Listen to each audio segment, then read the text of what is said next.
When we left off in part 2, I told you that there was a test that we could do to tell whether or not something was strong or weak, and that test is one that we've done in the past here, and that is conductivity testing. You may remember we did a lab first semester in which we used the small conductivity testers and dipped them into different solutions, and the LEDs would light up if they were good conductors. Well, this is pretty simple.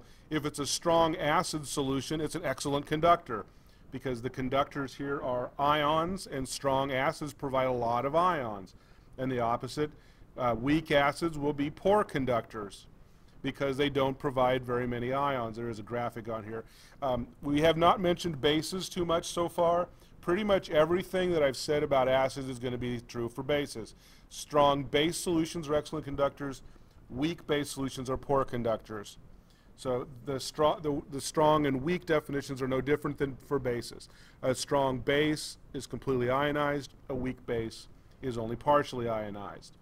All right, so I told you there was no way to know what strong acids were, so I'm going to give you a list of them here, and you basically just need to memorize these. Strong acids, there are 4 of them that we use frequently. They are hydrochloric acid, nitric acid, perchloric acid, and sulfuric acid. You might want to take a moment now and review the formulas for each of one of those.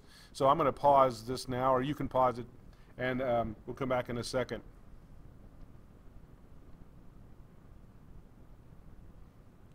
Okay, hopefully you've written out the formulas for these. Some of these are pretty easy. Of course, hydrochloric we use a lot. Nitric shows up. Now, perchloric is probably a little newer. HClO4, that's not an I, that is an L. HClO4.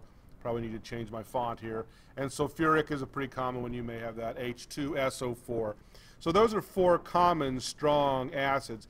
When you put them in water, they completely ionize to form hydrogen ions, and then the backside, the negative ion. All right, now let's look at one situation that's a little tricky. We've used this term before. Sulfuric acid is polyprotic. Poly meaning many, protic referring to hydrogens. It comes from the word proton. Sulfuric acid is also referred to as diprotic, where di means 2, because sulfuric acid, H2SO4, has 2 hydrogens. Now, the rule is this. If it is a strong polyprotic acid, and sulfuric is a strong polyprotic acid, only one of the hydrogens will ionize. So one hydrogen comes off easily. The remaining hydrogen or hydrogens are not easy to remove. So that remaining particle, the one that has fewer H's, is a weak acid. I have an example of that. So the ionization of sulfuric acid, this is called first ionization. So we have sulfuric acid. It is, and I did the Arrhenius method here because it's less to type. It's a strong acid. One hydrogen comes off easily. When you take one hydrogen off of this, what's left is this particle, which is called the hydrogen sulfate or bisulfate ion.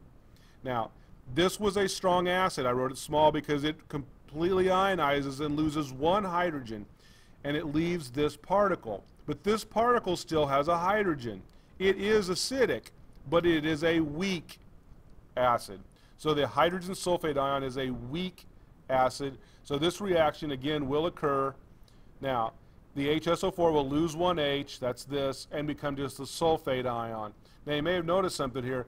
I wrote just a single arrow here because I know that this reaction, because this is a strong acid, tends to go in this direction from left to right. But this one is a double-headed arrow because I know this reaction from left to right does not go very well because this is a weak acid. All right.